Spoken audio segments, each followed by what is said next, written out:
Good afternoon, and thank you to everybody for joining us today.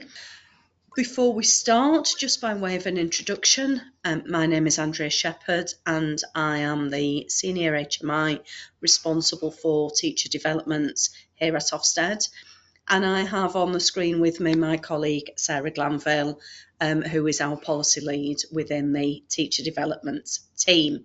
So in terms of introducing the content for this afternoon, many of you will remember from the original webinar that we will be publishing a sector-wide report on thematic monitoring visits in the summer.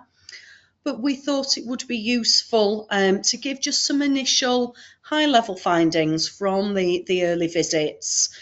So these will be highlights at this stage rather than providing a lot of detail, as it would be wrong at this stage to draw any conclusions before we've got any further on with the video. We did have some questions submitted to us in advance, and we expect that there will be more questions during this webinar. Given that there are so many people on the call, we won't be able to answer questions, but what we will do is compile a frequently asked questions document that we will send out with the recording. So what we're going to do now to be able to work through the sharing of the slides is we'll turn our cameras off so that people can focus on the slides rather than on Sarah and myself, and we will talk through the initial findings from our thematic monitoring visits. So for a reminder, a little bit of a recap on where we were when we spoke to you before Christmas, is that the thematic monitoring visits, the TMVs, are a type of assurance activity. Those of you who've had a TMV within your organisation will know that it involves teams of inspectors visiting individual providers to gather evidence in relation to specified themes covering different phases of ITE. And we're carrying out these visits at the request of the Secretary of State during the interim period whilst we're not carrying out inspections of ITE. And carrying out the visits is not about individual reports or judgments for providers, and those reports aren't connected in any way to those findings, are not connected in any way to inspections past or inspection future. They are in fact a unique opportunity for the sector and for us to learn about some of those important aspects of ITE, but doing so on a national scale rather than a provider level scale. So for each of those visits, again, many of you will know this, but we've got separate teams of inspectors gathering evidence for each of those phases of ITE because we've got themes specific to the individual phases of ITE offered by providers. And what those inspectors will do when they are there on site is that they will carry out a series of connected inspection activities that then enable us to understand each of the themes and how they relate to the specific phase that is being considered by that team of inspectors. So if we just now take a look at a summary of what we've done across the spring term, or what we will have done within the spring term, you can see from the slide in front of you now that we've done 38, or we will have completed 38 thematic monitoring visits across the spring. Some of those are actually ongoing as we speak, and some are very recent. You can see from the data on the screen that the way these events have been scheduled so far is that the majority have been in skits, but that is simply down to scheduling. And we will be going to different types of providers throughout the remainder of the time in which we are carrying out the thematic monitoring visits. But that's one of those other reasons why it's not appropriate to start drawing conclusions at this stage. We want to be able to just provide some of those initial findings. So we've seen the types of providers that we have been able to visit, but we can see on the next slide the balance and the balance of phases that we've been able to visit, and we can see more of a spread now, particularly across primary, secondary combined, and further education and skills. We've only yet been able to visit 2 early years phases, but that phase of ITE is by far makes up the lowest proportion of providers that we inspect. So what I intend to do is to just spend the next few minutes talking a little bit about what we've found in each of those phases, starting with the early years. And what we've seen in those visits so far in the early years, clearly very early for drawing conclusions, is a well thought out curriculum. And what we've been able to see is communication and language as a golden thread running throughout that curriculum. And we've actually seen trainees being able to develop high levels of preparedness to teach children with SEND. And we've seen providers employing and adopting flexible approaches to mentoring in order to help mitigate some of the challenges being faced by the early years sector. In doing so, we've seen that flexibility really being employed, particularly in some of the later placements, and providers have talked to us about some of the challenges that they find when they're looking for later or alternative placements. So if we move on and start to look at some of the findings from the primary and secondary phases. I think the first statements people would have been expecting to see. We have seen different approaches to ITAP. And we've seen some similarities in the way it's been delivered, in that most of the providers that we've seen do deliver the ITAP within a week block. But not everybody takes quite that same approach to doing so. We've seen actually a whole variety of themes already. And of course, some of those themes providers were trialling last year. But we've seen behaviour, routines, adaptive teaching, phonics, questioning, but we've seen different permutations of those as well. Some of them linked together, some of them separated. We've seen assessment, modelling, setting expectations. The list does go on. And we've seen different reasons why those different ITAPs have been carried out and in the order that they've been carried out. Some starting very early and even before the main taught element of the course starts. Some being delivered much later on into the programme. So some interesting findings very, very early on about ITAPs and the way that they are being delivered. What we've been able to see as well so far is that providers have reviewed their mentor training to ensure that it meets the criteria. But in some providers, what we've seen is that they've not needed to or not wanted to make significant changes to the content of their training. And that's not that we're suggesting that they should have done, but we've actually seen in some providers continuation of things that have been working in the past. But also in primary and secondary, we've seen, and you can see now some of those examples, of the interpretation and implementation of the role of lead mentors. And we've seen that working in different ways. We've seen different role titles. We've actually seen different people coming together to carry out that role of lead mentor or the lead mentor team. But between those people, they're actually carrying out the role of the lead mentor as per the DFE compliance criteria. Now, just an important note to make at this stage, what we haven't been doing is checking compliance with the DFE criteria. That's not what the thematic monitoring visits are about.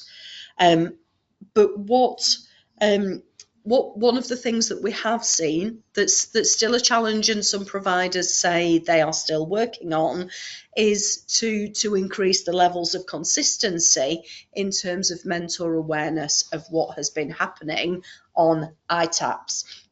So we're actually seeing some connectivity between the different themes in primary and secondary. And the same applies actually when we start talking about SEND. And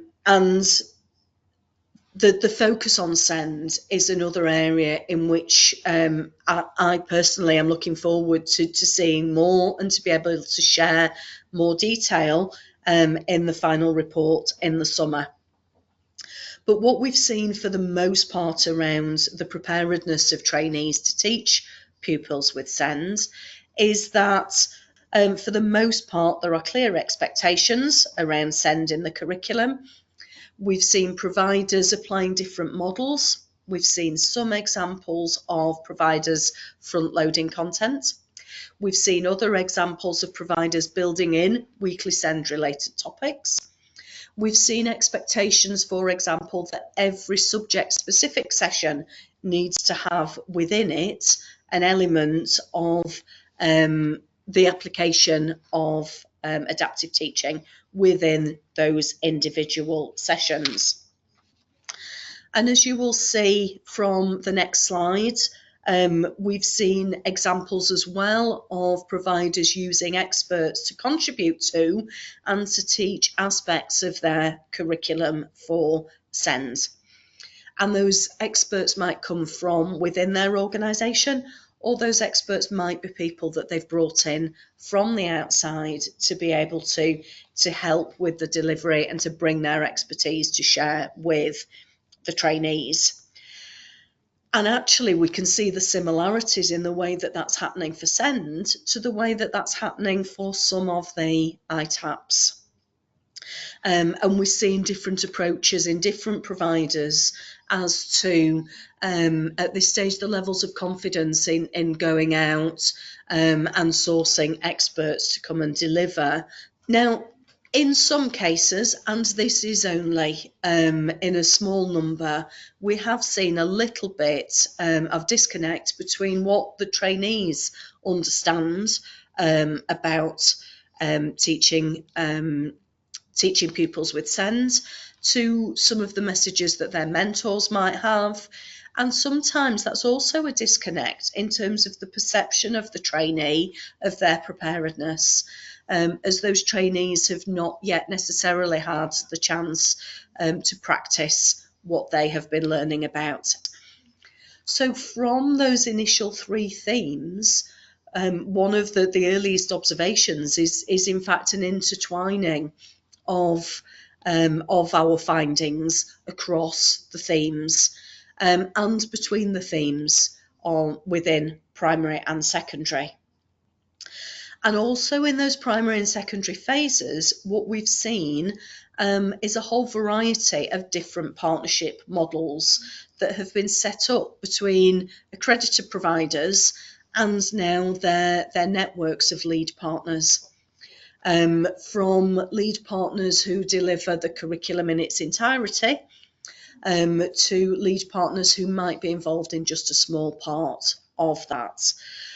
So some very different models, but it has been particularly interesting to see how providers have been putting those into action.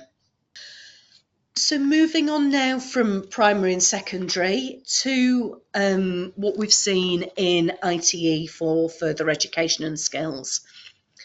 And what we've seen in most cases is the Level 5 Learning and Skills Teacher Standard being used to train staff to teach in a wide range of FE and skills providers.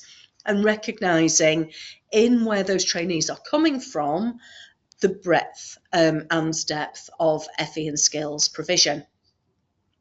However, in some cases, and again, this is only a small number of cases, we're seeing that the trainees themselves don't necessarily appreciate of the FE and skills sector or the opportunities that might be available to them after their training to go and take on different roles within it. But what we have seen, and it's been pleasing to see, different approaches now from providers to the subject specificity that's required under the requirements of the new Diploma in Teaching framework. And we're seeing that happen in different ways, of providers being able to support that subject specific teacher training beyond what is done on placement and by the mentor. That said, we're seeing the updating from a subject specific point of view, but we are still seeing some examples of contested theories being taught unchallenged. And in some cases, the need to maybe bring in some more contemporary theories of teaching. But also in further education and skills, we've seen an appropriate coverage of SEND in the ITE curriculum for many trainees, excuse me, and particularly for those trainees who want to teach in specialist settings. And we've seen that real expertise.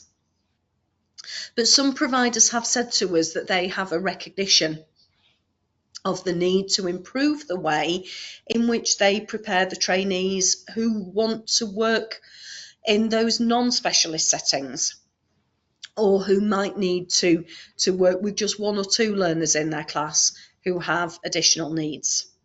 But we are seeing providers who have a clear rationale for their ITE, and that being used well to support the recruitment of teachers into the further education and skills sector, and the opportunity for those joining further education and skills from industry to become trained and to become teachers within the setting.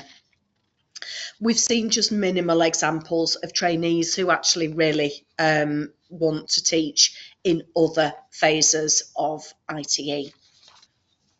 So that gives really just a very quick headline summary of what some of those findings have been so far. You are the people that have been taking part, and you can see on the next slide some of the quotes that we've had in. Many of you on the call will have received the survey that we sent out to providers. There may be people here with us this afternoon who recognise those quotes that are on the screen.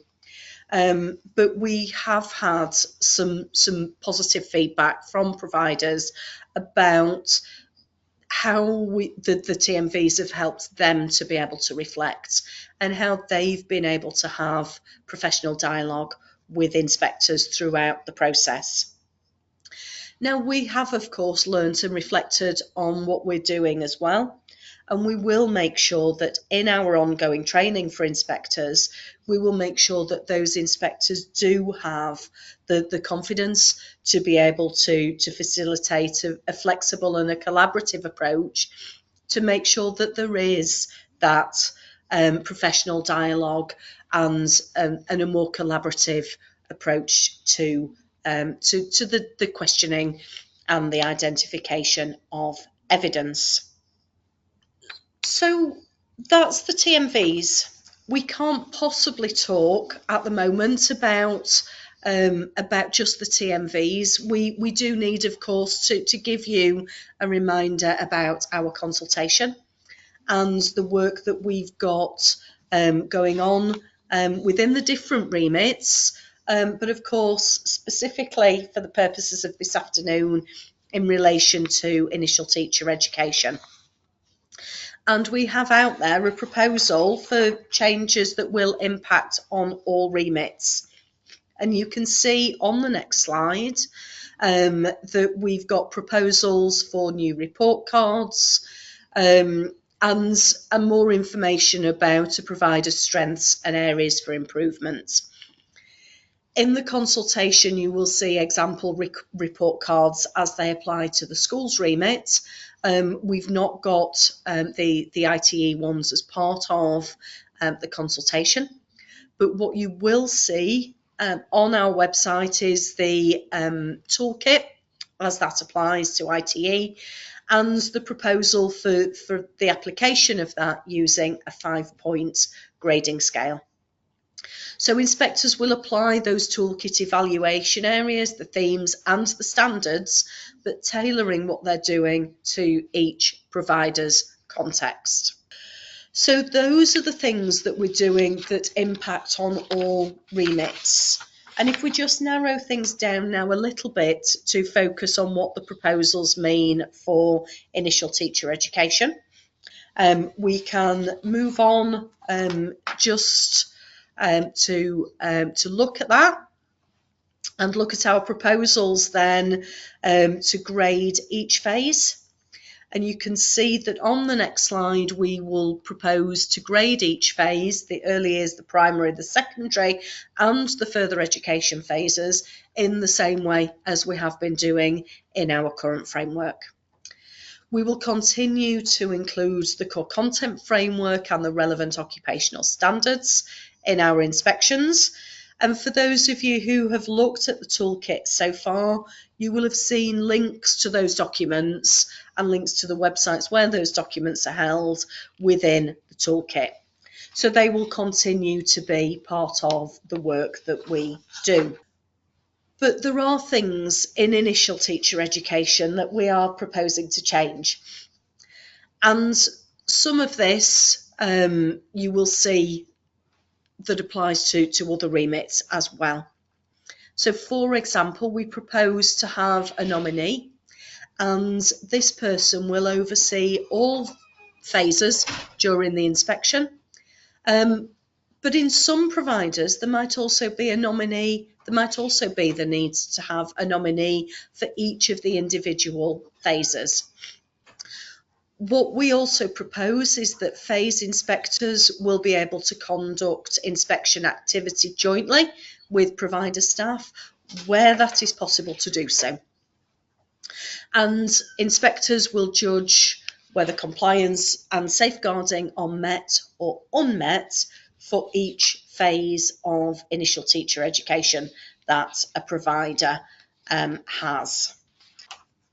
On the next slide, you will see that the proposal within initial teacher education is for us to have 6 evaluation areas.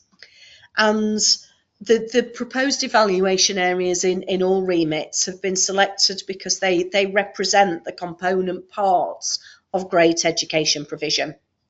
They're reflective of the different priorities and the language that's used within each remit and at each stage of the education system. And so these are the 6 for teacher education. You will see those in the toolkit, deliberately starting with leadership and inclusion. So finally, and before we conclude this afternoon, we can't end without just giving you a reminder on how you can share your views. So on the next slide, what you will see is a QR code there. We really do want to hear your views. We want your views to be able to shape what it is that we're proposing. And the only way to have your say heard is by completing our consultation. And you can see here our proposed changes for improving the way in which we inspect education. can be found on gov.uk/Ofsted. It's there on the screen. You can submit your views via an online survey, which is our consultation. And a link to the consultation is at the top of the web page. Just look for Share Your Views, or for those of you who are particularly tech savvy, can scan the QR code, which will take you right to the consultation. So all that remains for me to do now this afternoon is to thank you very much for your time and for joining us this afternoon. We do hope that you have found it useful to have just that initial overview of what we've been doing so far. We will continue to share findings with you, and we do look forward to being able to publish the report in the summer. As I said right at the very start, we will respond when we send out the recording of this session. We will respond with an FAQ document that covers things that we have been asked during the webinar. So thank you once again for joining us, and have a good rest of your afternoon. Thank you.